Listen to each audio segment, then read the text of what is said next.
And right now, for me personally, if I'm blind, I don't see the names, I don't see the IGNs, I don't see the flags, I don't see anything. I'm just looking at the draft.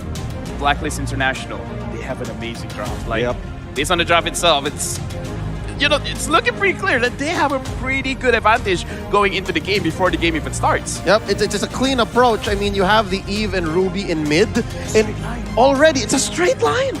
I'm sorry, Gideon.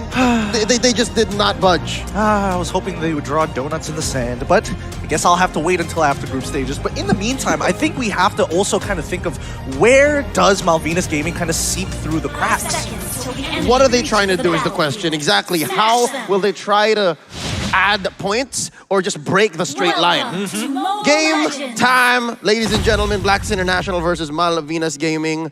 If Blacklist takes this, it's a clean group stage for them. But if Malvinas Gaming able to make them bleed right now, then what an upset. Here we go, looking at the rotations, looking at the side lanes. Singh and Edward, it is usually a win for the Barats.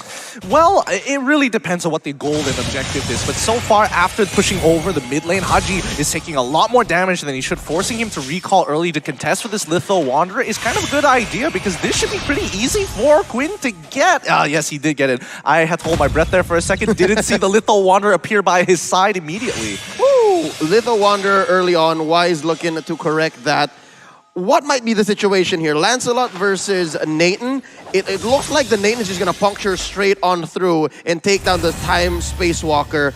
Is that going to be the case here, Gideon? Do you see it's an easy road for Quinn? I don't think it's going to be as easy as what people have mentioned, especially since Blacklist International wants to punish people like Iridian on this top side. If Sephi matches the Queen every step of the way and play off of that information and keep this 50-50, that's a good start, but they're going to need a snowball effect to happen, and I don't think there's anybody on the side of Malvinas' Gaming in terms of their draft except for maybe just Steffi who can set that up for him. I love how Steffi actually picked the Matilda here to help confirm kills with Adrian, but now Haji's in trouble. First blood gonna be drawn. Steffi takes him down. Would have been better if it went to Adrian, but a kill is a kill, gold is gold from Malvinas Gaming. They need to get the snowball as quickly as possible. If they have to give it to the Lancelot, that's no big deal because now Oh My Venus is in a little bit of trouble, and that's what they want to do. Push out that mid, play towards that gold side. When you have that pressure, come down to Turtle. Yep, first Turtle already up. Priority going over to a Blacklist International, but look at this top lane. They're bearing down on Oheb. We don't care if you scored a Maniac. You're answering to us now. 2 minutes in, 15 seconds, a third of the health here on this Turtle. That's going to go over to Wise. Turtle Slaying brought to you by STV Singapore. Passion made possible.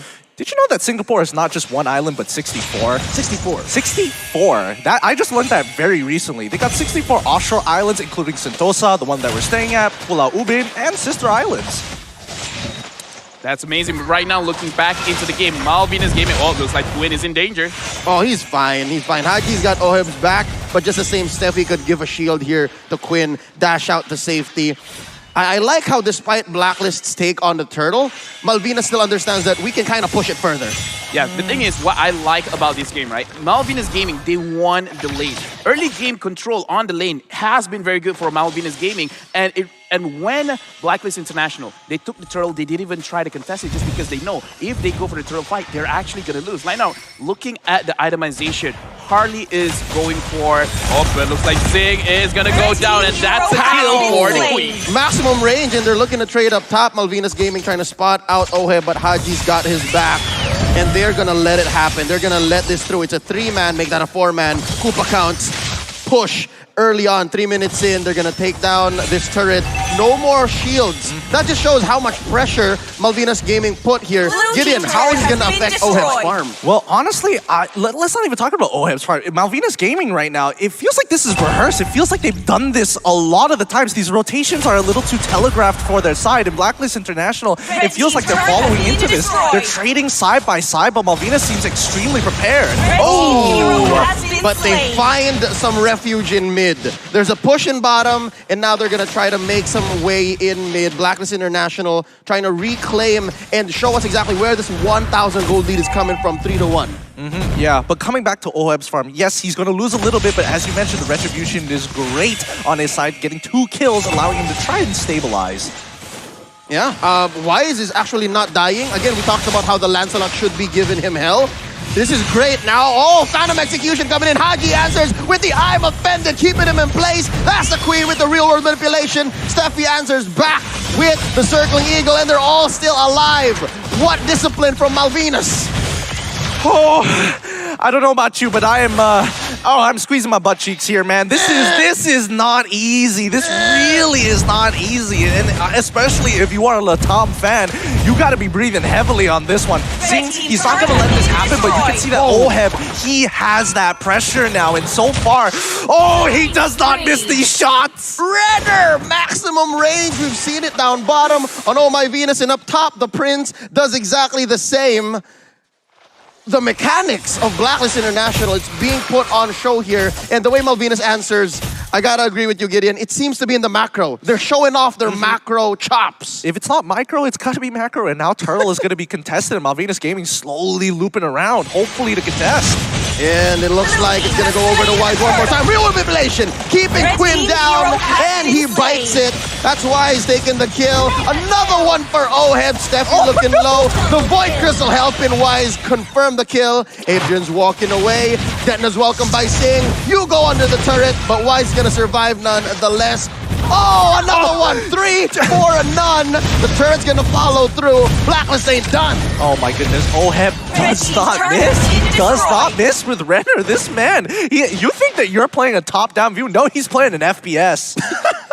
Yeah, right now, the way that I'm looking at this game, it kind of feels like I just gotta shut my brain off and just admit that giving Eve to Oh My Venus and giving Beatrix to Oheb it's just the reason why they're looking so good right now. In fact, let's look at the replay, and actually based on their draft, they can win basically 80% fights around the riverside, because again, look at that range on their real world manipulation. Anyone stuck inside, especially when we're looking at the Lancelot. Lancelot cannot do much. He's going to take a lot of damage. And then look at this, Oheb talking about damage. It just happened again. There's no explanation. It's just Oheb now. He's smelling blood in the water, and like a shark, he's just gonna go and... Honestly, like a hammerhead shark, and the difference is his eyes are like direct. They're not put side to side. Nope. It's directly in front. He does not miss at all. Straight up. Oh my goodness. But look, Malvinas Gaming, they understand. Like, yes, we are bleeding out a little bit, but let's try to, staunch this bleeding. We still have a late game we can play for, and maybe we can hold on strong. Haji actually missing the ult there, which is great for Malvinas Gaming, because now they have an open window to start pushing out and looking for opportunities. Yep, time it out. I believe Haji overthought it. Like he overthought it, and he was looking for the bait, but it just wasn't there. Oh My Venus now picking up the Genius Wand. Team fights are gonna hurt now. Team fights are gonna hurt, and Malvinas is not gonna be able to just pull the same fist-clenching discipline play. Something's gonna go. Something's gotta go. Yeah, and now the siege has already continued on to that mid-tier too, and that's what they want to do. Team fights like Blacklist always is. Oh, there goes Koopa. Not gonna save Adrian. Oheb is godlike. 701. It's like his farm. It's like his turret wasn't even taken down in the early, man. Now Singh is going to get a little bit of revenge. Haji taken down as well. 2 for 1 here. Blacklist may have overstayed their welcome. Goodness, they're doing such a good job overall. Like, Steffi is trying his absolute best to kind of create that space for Malvinas Gaming so far. But Blacklist International, their side laners, I mean, you gotta give it to both Oheb as well as Edward. They are just they're doing everything here. Like, Oh My Venus says, here's the kill zone. Haji's like, I'll keep him in here. The rest of you just do the work. I didn't notice Edward did not get any kills. No stacks on his Festival of Blood, but he's sitting at 0, 0, and 6. So he's good at setting up. He's great at keeping Malvinas at bay.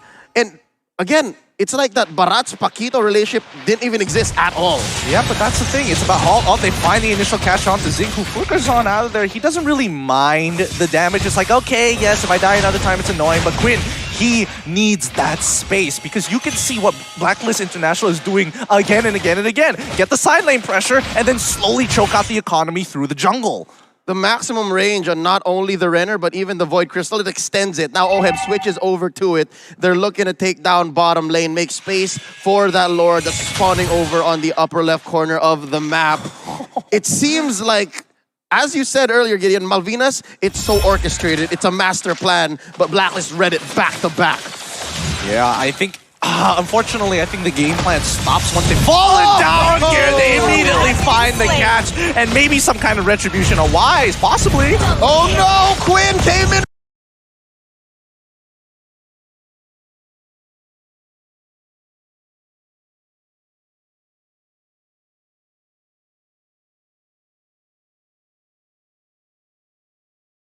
Wrong, he did not time his dash as well. And 4 going immediately. Steffi's just wondering, where'd you go? Guys, where's everyone? Inhibitor going down in mid. 4 members of Blacklist make that 5, looking to end the game quickly. No minions, only the base standing. Steffi, he's not at home in his own base. It's gonna be Harley coming in. Is there time? No, the answer is no. It's over. Blacklist International takes game. Oh, what a game that was. Blacklist International just showing off at this point why they are the favorites to win M3.